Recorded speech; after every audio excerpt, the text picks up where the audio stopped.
Okay, this is the second of 4 regional meetings. We have one tomorrow night and one on Wednesday. After the meetings have concluded, we will be forwarding 3 names per district to Governor Walz for his review. These names will be made public after the February 13th meeting.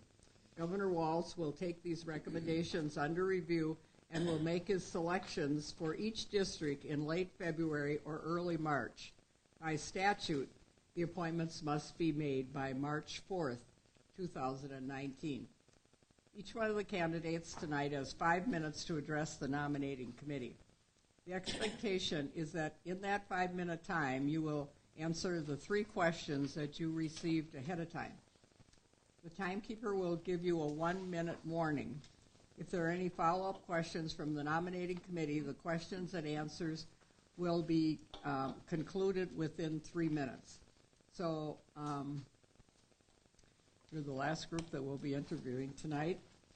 You must submit your signed background check form to be interviewed and considered for an appointment. So our first applicant is C. Scott Cooper.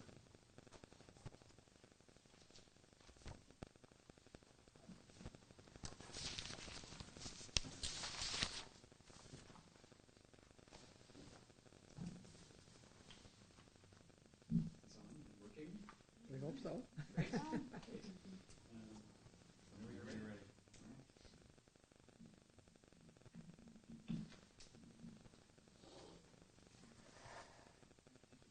Chair Williams, Chair Slawik, and members of the nominating committee, I want to thank you for the opportunity to address you and to discuss why I want to serve on the Met Council. We're lucky to live in this beautiful metropolitan area, which I love. It has great amenities, a strong economy, and a high standard of living for many. But the reality is that we face tough challenges, and we must confront them with passion and a sense of urgency. As I wrote in my application letter, I want to focus my time on 3 things: addressing issues of racial equity across the region, confronting climate change, and helping the Met Council do a better job of deep, authentic community engagement to make our work more effective. First, on equity. We know that in our communities, not everyone is experiencing the region's high quality of life, great opportunities, and strong economy in the same way. In fact, we face some of the worst racial disparities in the nation. The Met Council has at its disposal some powerful tools for addressing systemic racial disparities, especially through our housing and transit work, but not through those alone. And we need to use all those tools in ways that are smart and aggressive, and we need to do it now. The Council has done some good work on equity in recent years, including creating the Equity Advisory Committee and greatly increasing racial diversity among Metro Transit employees, but much more needs to be done. I want to make sure that the Council redoubles its commitments to equity work, has clear plans, and is held accountable for delivering on those plans. I want to thank you for including a specific equity question in tonight's format. I think that's very important and great. I could give many examples to address that question. I could give many examples of ways that I've advanced equity work in places I've spent my career across philanthropy, government, and nonprofit advocacy, but I'll just give one example from my years as a funder of climate and energy work. A space that is pretty much dominated by white-led foundations and white-led environmental nonprofits. In my own grant-making organization, I introduced several interconnected changes designed to increase equity. I introduced equity-related questions into our RFPs for the first time. I made equity criteria part of the grant review process, and I brought environmental justice advocates of color into the actual review panel itself. And then I set up programs and tools to help grantees actually be successful in pursuing equity goals within their own work. And finally, I set up and raised money for a new dedicated grant fund just for environmental justice organizations. While this is just one small example, it demonstrates the kind of thorough, thoughtful, and systematic approach I take to advancing the issues I care about, like racial equity and climate change. Climate change is another area where we face significant challenges. Recent studies have shown that Minnesota is experiencing the effects of climate change faster than other states, and these effects are, of course, expected to get worse in the coming years. Our communities are not prepared to confront the effects of climate change and are not doing all they can fast enough to stop our own contributions that cause climate change. Again, the Met Council has great tools at its disposal that could help with both adaptation and mitigation, but we're not using those tools with a sufficient sense of purpose and urgency. The Council's climate vulnerability assessment from last year is great, but we need an action plan to confront the challenges that it lays out. If I have the opportunity to serve on the Council, I will take an aggressive, systemic approach to ensuring that our work helps communities across the region be leaders on climate change. Finally, on the subject of community engagement, I actually think that this is a critical, perhaps even existential issue for the Met Council. For those who want to see the Met Council eliminated or greatly reduced, they're just fueled in part by the fact that the council does not adequately engage communities and all constituencies in its work. Yes, the Met Council does do community engagement work, and some of it is very good. There are some recent positive developments as well, like the creation of this new position that Leah Sola was hired for. So we're headed in a good direction. But much of the council's engagement work is perfunctory. It's carried out because it's a requirement in the federal grant, and we need to check a box. As a result, we often do community engagement work that doesn't actually achieve the results that should accrue from such work. On the one hand, we need authentic, proactive engagement that gets us good guidance and feedback from communities, especially those who are most affected by our work. But on the other hand, we also need to use community engagement processes to bring people along with our vision and our plans for the region and to build public will for our work. If I have the opportunity to serve on the council, I want to bring my skills and experience in this area to help build better systems for staff-level engagement work, and I will personally spend a significant amount of time engaging people, organizations, businesses, neighborhood groups, and local elected officials in District 14 in the important work of the council. I will use social media, newsletters, regular meetings, outreach, and of course accessibility and personal responsiveness as my tools in that work. Doing this well will help the Met Council survive political attacks, help us advance our important work, help us confront the most important challenges that we face as a region. I have never applied to serve on the council before because I have not in the past had the flexibility to do the job with the sort of time commitment I think is necessary to do it well. At this time in my life, I have a lot of flexibility, and I know that I can invest the time needed to actively engage far beyond the minimal requirements of participating in the council's committees and meetings. I hope to have the opportunity to do this important work alongside all of you in your communities. Thank you for your time and consideration, and I'll stand for questions. Anyone have a question? Thank you. Oh, I'm sorry. Can you talk to me a little bit about how you talked about engagement, deep, authentic, correct engagement? Some of our communities, potentially more in the far-flung areas of the metro area, aren't quite as excited about the Met Council and some of the things, the programs and the services. Can you kind of help me a little bit figure out how we would bridge that gap a little bit, maybe? Thanks for the opportunity to say a little bit more about community engagement. I think it's really important. As you know, there's been a struggle over many years around the question of whether the Met Council should be elected or not. I do not think it should be. I think it should be appointed. It's a much better idea. But one of the things you would get with an elected Met Council is Met Council members who feel like they need to justify themselves to their constituents, who have to go out and sell their ideas. We have some Met Council members who have done a very good job of that. We have many who are more interested in the technical side of the job, serving on the council and its committees, but not going out in their communities and selling the work. I think one of the important things we need to do is feel like we need to justify our work to the people we're serving in communities all across the region, including in the exurbs. I think it's our job to go out and do that. Okay. Thank you. Thank you. Angela Finney.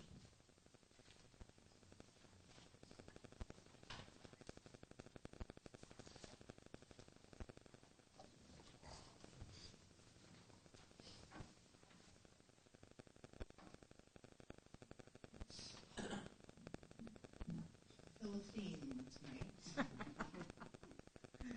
We'll hear more in just a moment. So good evening. Thank you for the opportunity to stand before you today. I'm glad we had the opportunity to reschedule because I was out of town for work. I'm here today. So my name is Angela Burns Finney, and as the current chair of the Summit University Planning Council, I can tell you that authentic community engagement is at the heart of everything we do. Engaging residents, facilitating forums, fostering collaboration, liaising with officials from City Council, Parks and Rec, St. Paul Police, other district councils, as well as the City of St. Paul to inform and engage all sides of important issues. Now, I decided to apply for this seat because the name of our outgoing representative was not top of mind for the local district councils that I work with most closely, and also because there's a lack of community engagement. So I want to bridge this gap and seek to do changes for both. District 14 has always been home for me. I was born and raised in St. Paul's Rondo community with a generational legacy in community service. Since my youth, I've been involved in organizations throughout Summit University and Lexington Hamlin neighborhoods, serving on youth councils, student councils, even my senior class council at St. Paul Central. I served with my aunts and grandmother for a national nonprofit and volunteered for more than a decade with my alma mater, McAllen. Lancaster College. That's just half my life. So now, as a mother and concerned resident, I seek out opportunities to not only serve my community, but also make an impact on a systemic level. So I firmly believe those of us in leadership roles can no longer afford politics as usual, business as usual, communication as usual.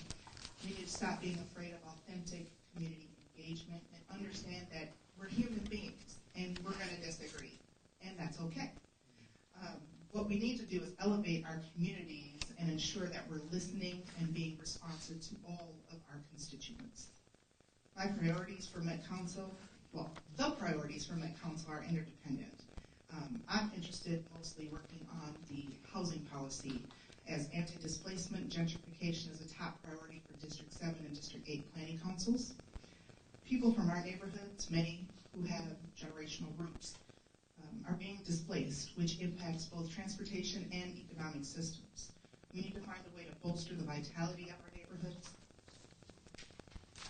our businesses, our transportation systems, and keep the cost of living reasonable enough so people in our communities have housing stability, all while addressing economic growth and vitality in a way that's appropriate for our areas.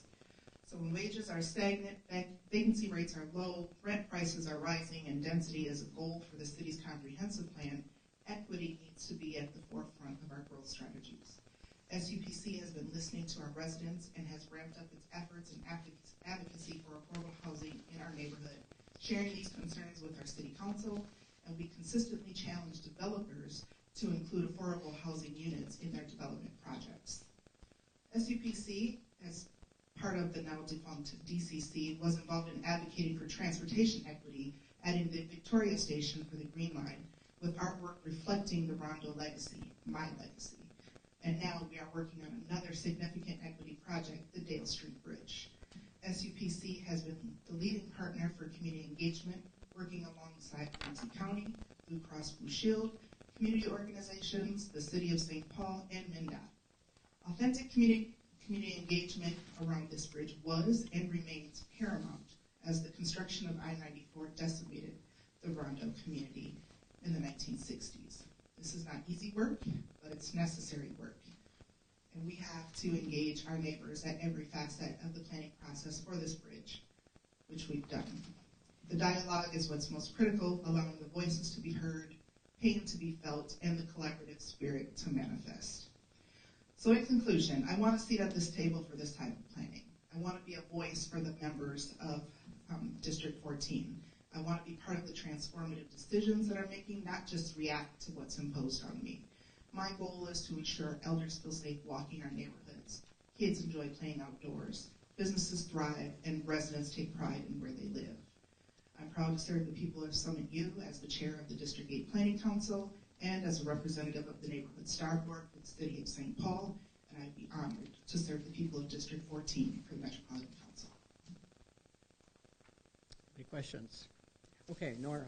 So I wanted to ask you about your ideas on community engagement, and I think the criticisms that we're hearing are fair. And as the chair, I'm also looking for how we can do that better. So can you give an example of something specifically sort of different that you've done on community engagement? The one thing is the Dale Street project. Just because it had so many intersections, we had the main interstate, which is federal. We had, or the state takes care of it. We had the county road, which is the Dale Street, and then we have the city that's taking care of it. But it's also part of this vital, thriving neighborhood, which was the old Rondo and is becoming the new Rondo. But one thing we were very intentional about is making sure that community members had the opportunity to voice their concerns, to air all the dirty laundry, and to really feel like they had a vested interest in not only how the street was going to be laid out, how the bridge was going to be formed, what kind of artwork was involved in the project. It continues to be a very vital part of the project. I think just to say that's something we heard in Maplewood too. I mean, about how you had a train of lines in people's backyards, right? So how do you let them talk about it, right? And I think part of our work, too, is being able to reach out to other local district councils, too. Because what impacts us is going to impact other district councils. It's not just our neighborhood. And really understanding that magnification. Okay, council member? I just kind of want to ask the same sort of question again. So do you have any thoughts on how you communicate the kind of the role and the value of the Met Council maybe to those areas of the metropolitan area that maybe aren't quite so excited about metropolitan or regional planning? Sure. I would say it's an opportunity to get your voice heard. Neighborhood councils do level on a very small level. Cities work on the next level. But regional, it's the opportunity for everybody to have somewhat of a level playing field. So how do we make sure that the voices that seem to get oppressed have the opportunity to get heard? And that's by making sure we have authentic community engagement and representation on the Met Council. Okay, thank you. Chris Fridson, sorry.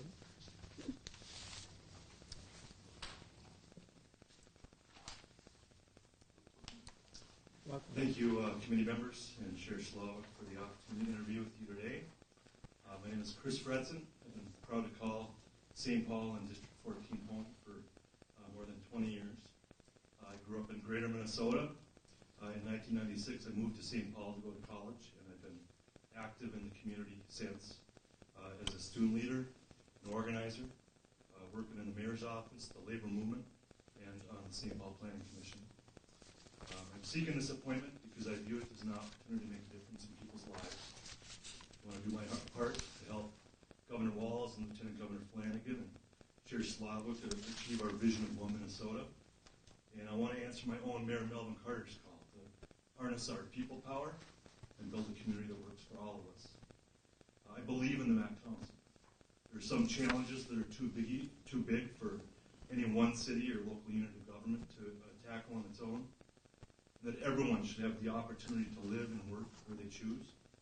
And in the words of Paul Wellstone, we all do better, and we all do better. I share your core philosophy that smart growth and people-centered services, efficient transportation, and affordable housing, and advancing equity is necessary in order for all of us to reach our full potential.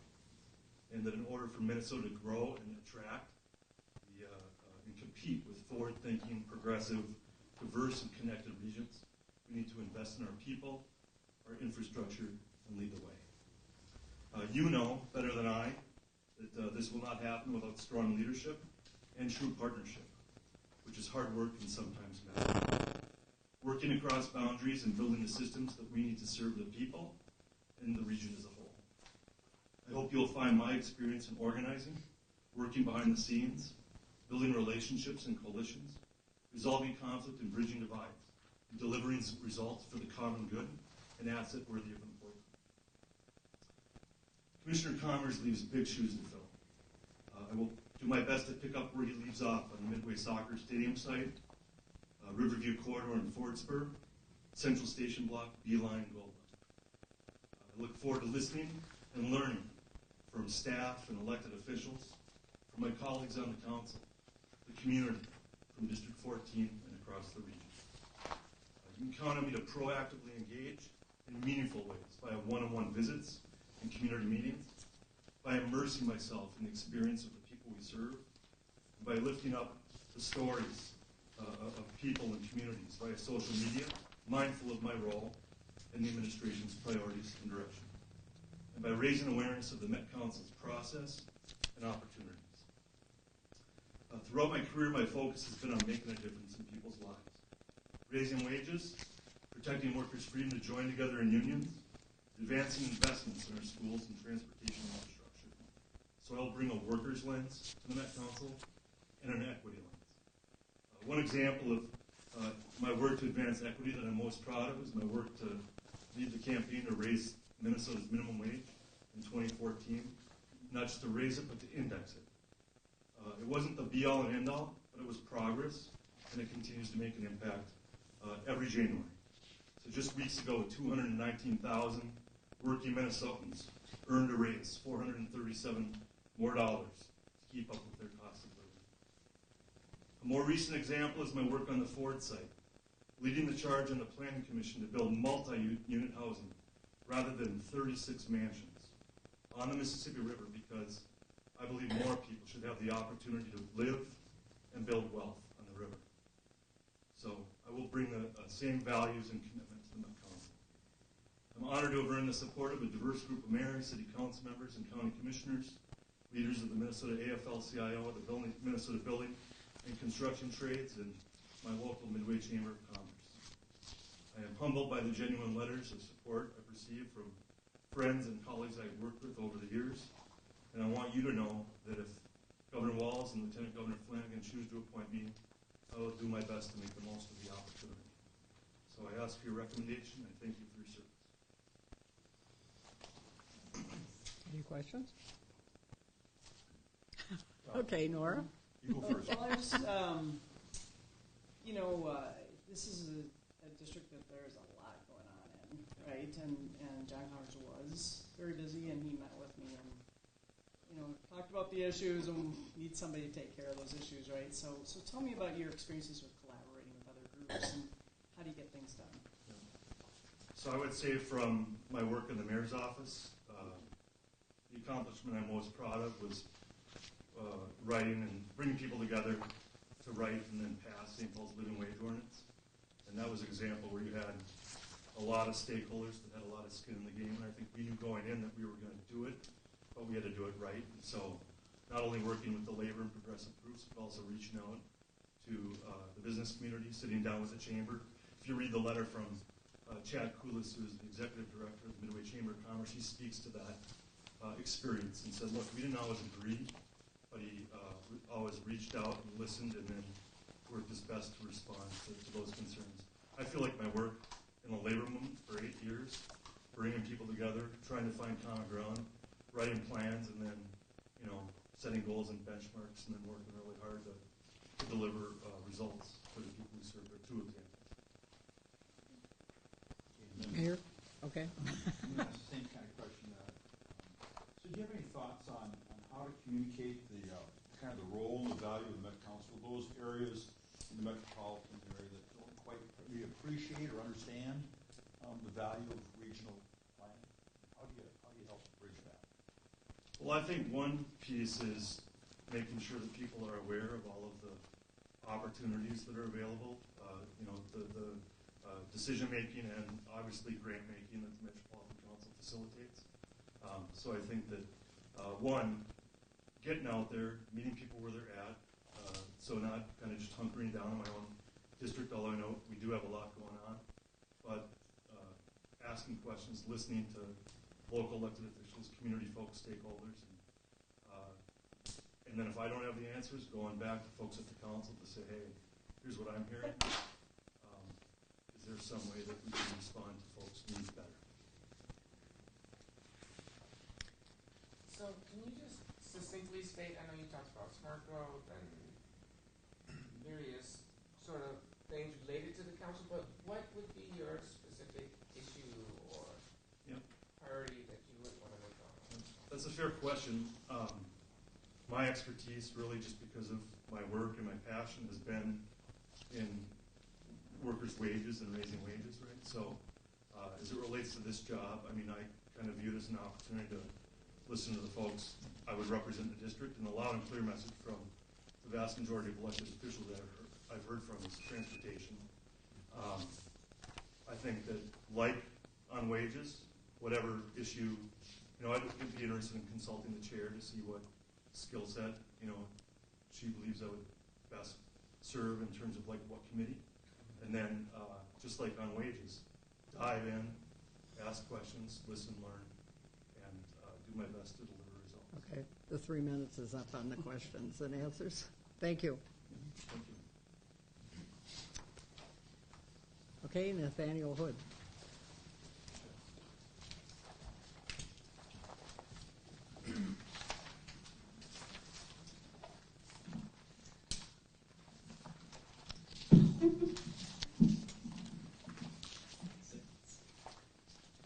Hi, Madam Chair, Appointing Committee.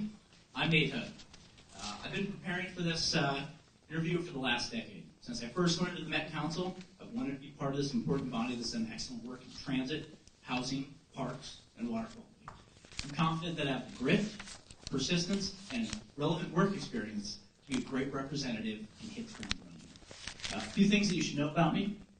I know planning, I know community, and I know how to get things done.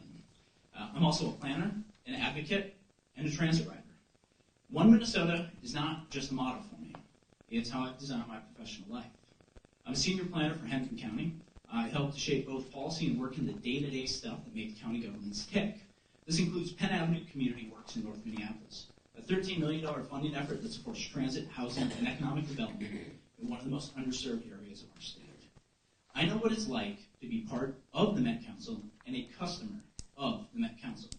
In a past role, I was a member of the TAC Planning Group and successfully applied to change functional classifications of roadways. I've also successfully applied for regional solicitation funding.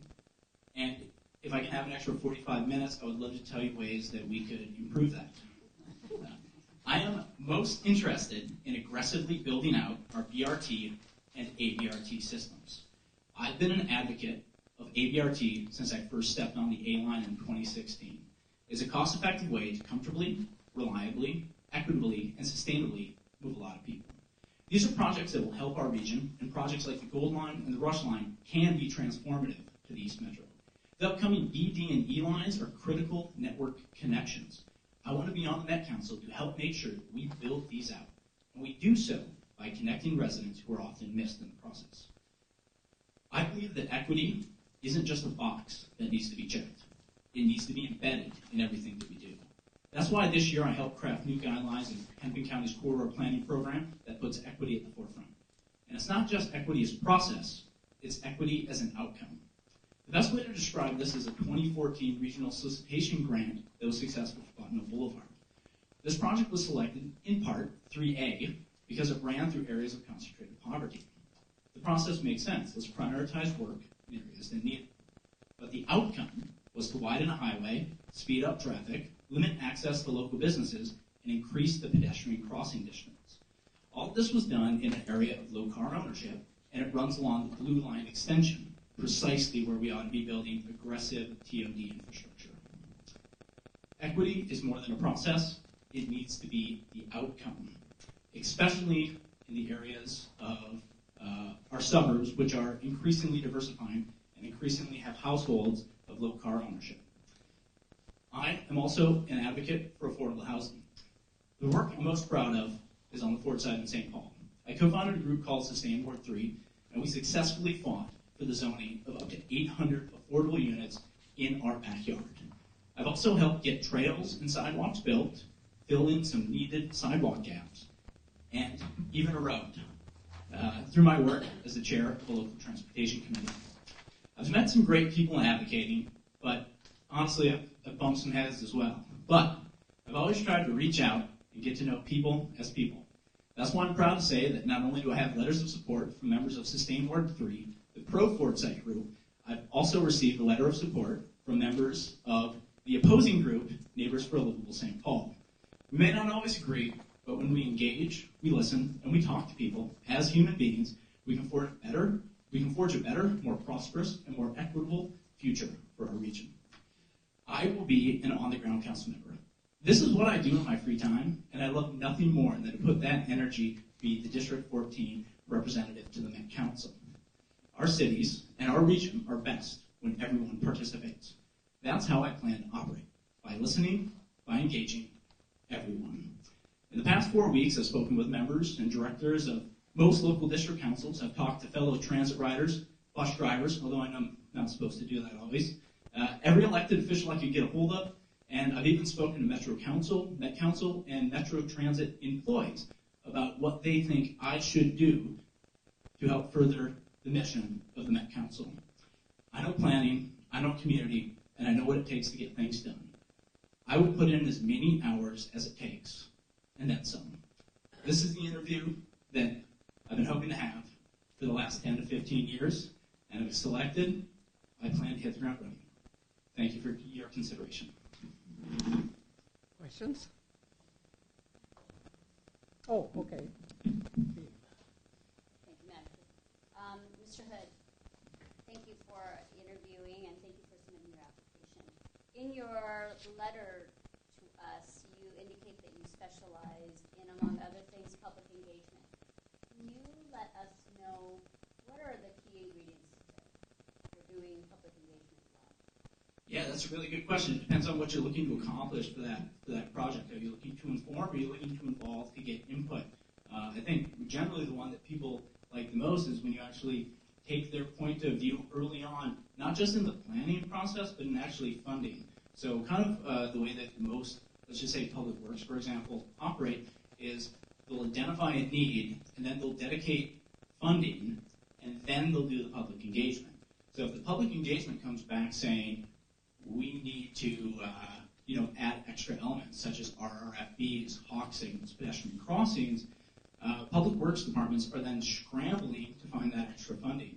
So if you really want to have a real, true impact in how people view infrastructure projects, for example, the best way to do that is participatory budgeting. I know we started that in the city of St. Paul. It's messy, it's chaotic, and frankly, it's really, really hard to do, but I think that's a model that we ought to be looking at.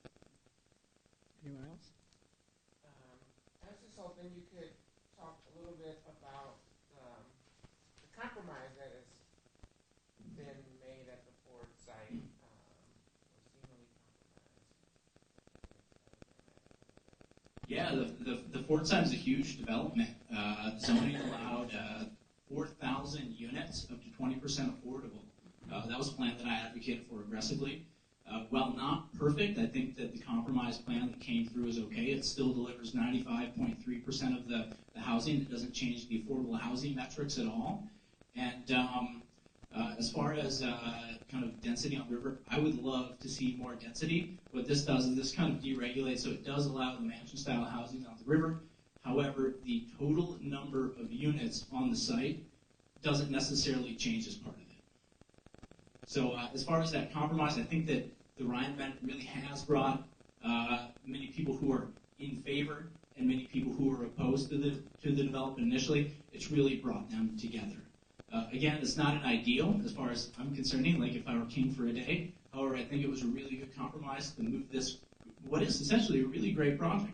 It's going to add bike and pedestrian connections. It's going to add needed housing, not just housing, but affordable housing. And I think that it was a very reasonable compromise. Okay. 12 seconds. Any thoughts on communicating with people that don't quite maybe understand the value of mission? Yeah, that's a really good question. I don't know if I can answer that in the 8 seconds that I have left, but I'd love to talk to you afterwards about ways that I think we could do that. Thank you all very much. Appreciate it. Thank you.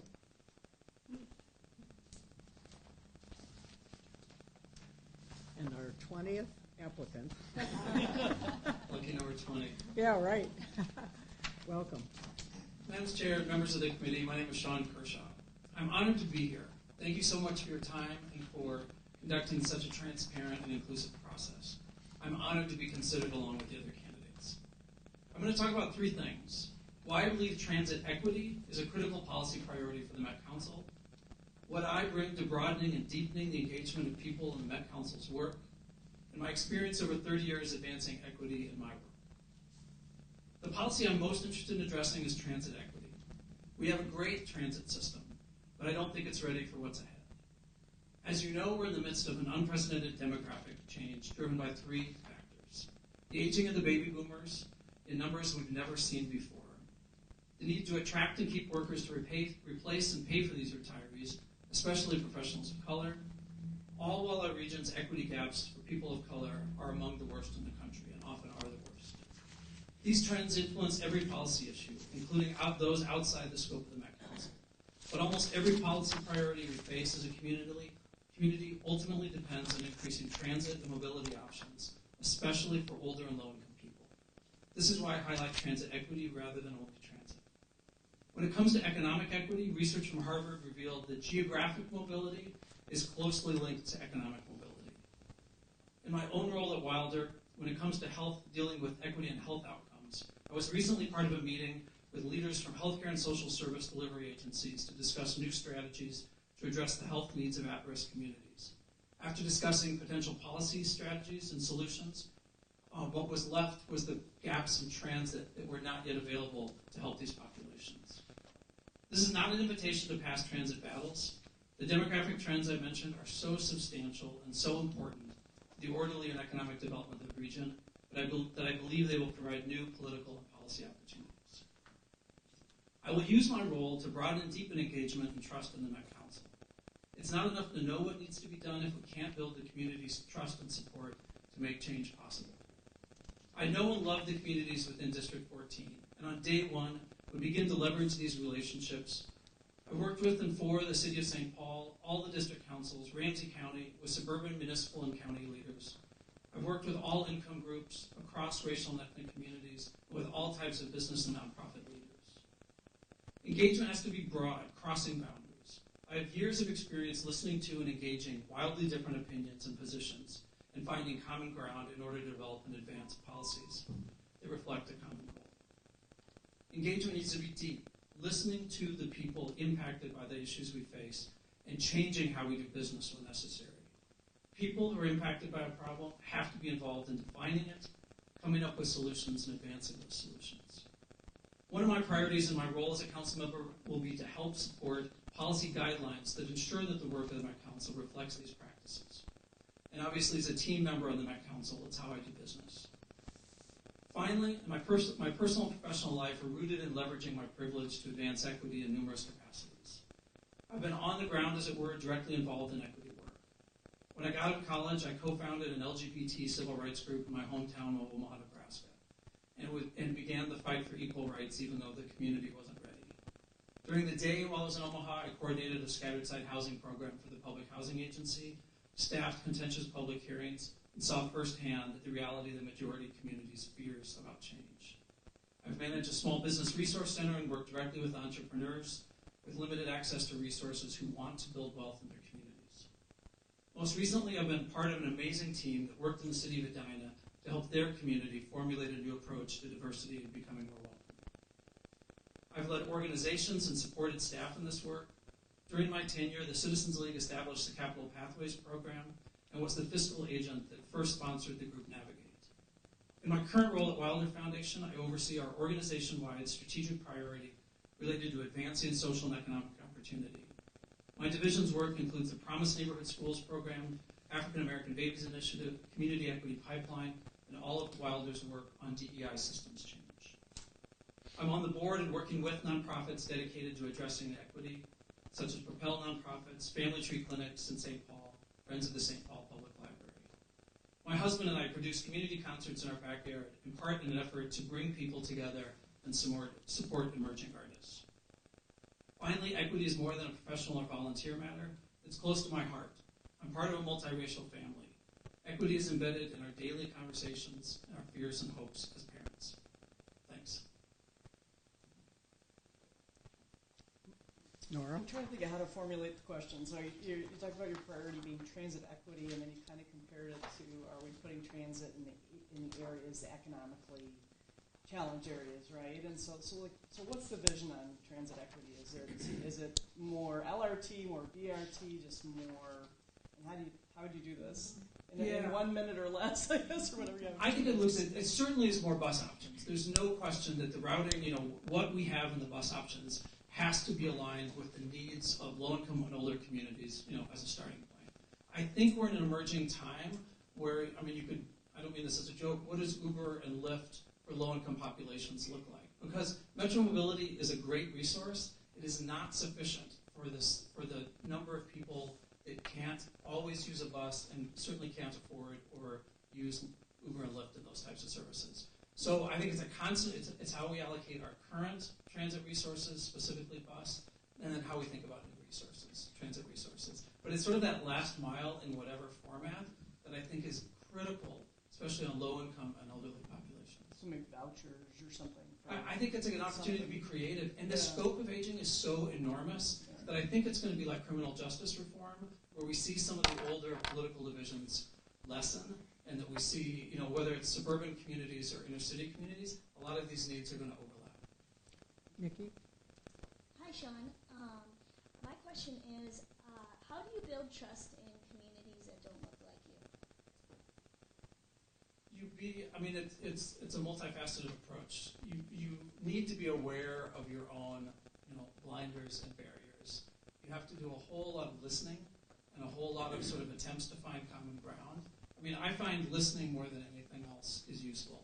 In that, you find where there are real differences, certainly real differences of experience, but then where are the similarities as well. So one of the passions that I have in life, just given my family history and where I've come from, is trying to find ways to bridge those differences. And not in a sort of romanticized way, but in a real way to figure out how can we cross what are very real boundaries. Any other questions? Okay. You have a My minute. question, do you have any thoughts on how to communicate the role and value of the Met Council, maybe with those parts of Metro that maybe don't quite appreciate it as much? I think the future that we're headed into, poverty is growing more in the suburbs than it's growing in the urban areas. Aging is a reality in these communities as well. The health concerns, the employment concerns, all of these, I think to assume that the historical differences are clear.